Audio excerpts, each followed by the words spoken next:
Abantu abadala ake kukhulume naye uDuyaza siyakubingelela emsakazweni uKhosi FM. Yebo njalo. Sikhona gcoka melisha abaningi bayibakubize kanjalo. Na umgqibelo sibuya kuona nemvula lishaya ubonakele stage nama video akhona abantu kodwa bafisa ukuthola ukuthi ngempela kanti kwenzekeni. Iphela kanjani le airtime? Iphele kanjani airtime? Yebo. Cha umuntu aqale adingelele ubalaleli boKhosi FM aphinde abonge ithuba kunina njengaba shakazi ukuthi mhlambe nibe nesikhathi sokuthi ningithathe njengomuntu nami ebantwini noma nginelutho ningithuba nje lokuthi ngiphefumule. Akukuningi ngizokusho bafowethu empeleni mhlambe sonke isizwe saseNingizimu Afrika siyamuzwa udadewethu njengoba ekhuluma njengamanje ukuthi uyaqhubeka umuntu onolimo nenhlabathi ithuka abantu kunjeya so nabantu bayizwela angicabanga ukuthi ke nami ngingaqoka ijazi elifanayo nodadewethu ngoba mina ngumuntu wesilisa abantu besifazane lezi insuku sibhekene nesihlava esikhulu sokuthi bayabulawa bayahlukunyezwa kunalento okuthiwa i-GBV ukuhlukunyezwa kwabantu besifazane siyagqugquzela kakhulu eNingizimu Afrika ukuthi abantu besifazane abaqhubeke behlonishwe. Uzokhumbula ukuthi bengifake imvunulo estage njengoba bengifake imvunulo estage bengimele futhi ngamanye amazwi ngirepresenta uZulu ngoba imvunulo yaziwa koShaka noDingani noSenza ngakhona futhi ezinye inhlanga thina namanye nezinye izizwe ziyahlonipha njengabantu abangamaZulu sizithathe nezithembu sidume njengabantu abanothando nabantu abakhothanyelwa ngabantu besifazane nabahloniphana nabantu besifazane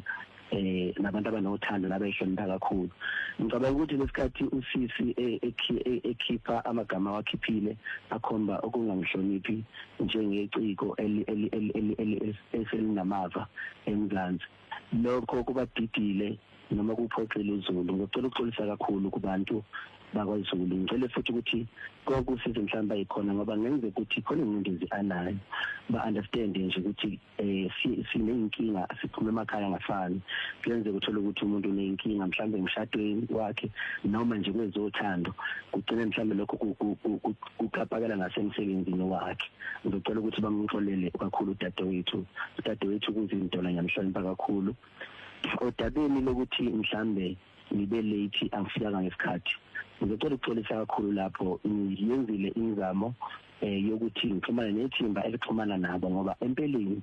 akazi bexhumane nami bengaxhumani nami bexhumana nomfowethu uMasondo ngaba late ngo30 minutes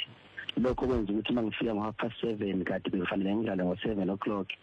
ngiyala ukuthi bengisuke eGoli indiza idelay nezulu linetha bafowethu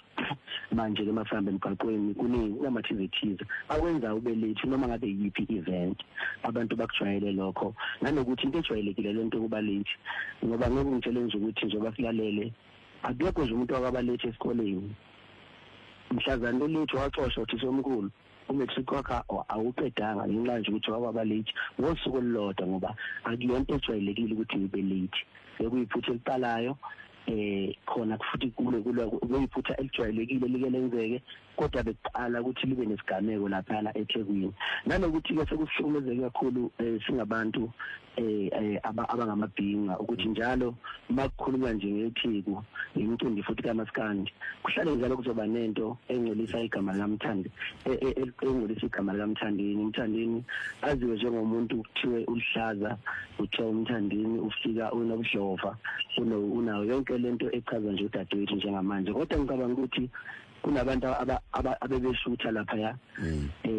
abebeshutha yonke into kusukela ngisuke emotweni ize ngiyofika estage ngamenyezwa estage ngabizwa igama lami kwadlalwa ngisho ingoma konke kuyavela kunobufakazi kugcwele ku TikTok ukuthi yonke into mina iyenziwe ngendlela yokuthi iyangivuna ukuthi bengangena estage iperform ngithela masengiza futhi ukuthi ayi engathi akwemukelekile ngathi ngixolisa futhi kubantu ngathi ayisiphelile ke eTime angibaye ngisaqeda lokho ngibe sengizwa ngomuntu engishitha ke imic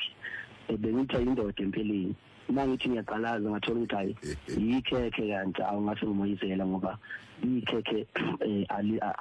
asilisi thina singamadoda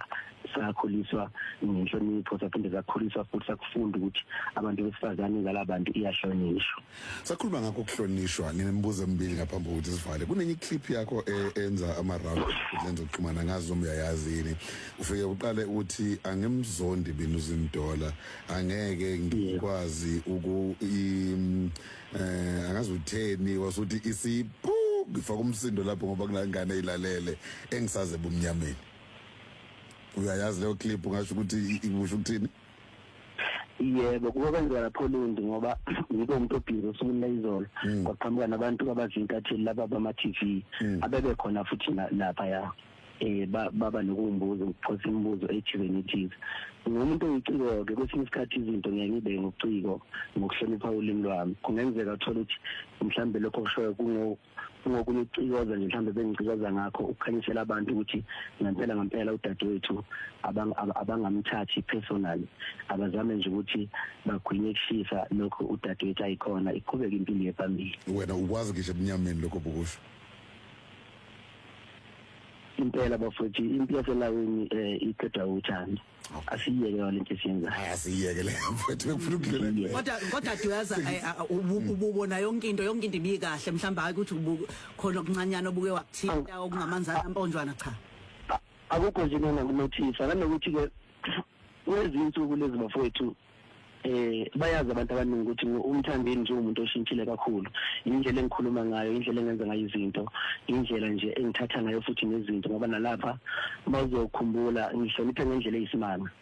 ngithena ngifike emotweni yami ngafica amaphoyisa amaningi angungile imoto yami lokho kunginikeza ukuthi mhlawumbe khona i-trap ebikhona uyabo kodwa manje ifike kabi futhi yafika sengamukela uJesu ngoba ngiqeda ukumukela uJesu njengenkosi kaMsindisi kulezi insuku.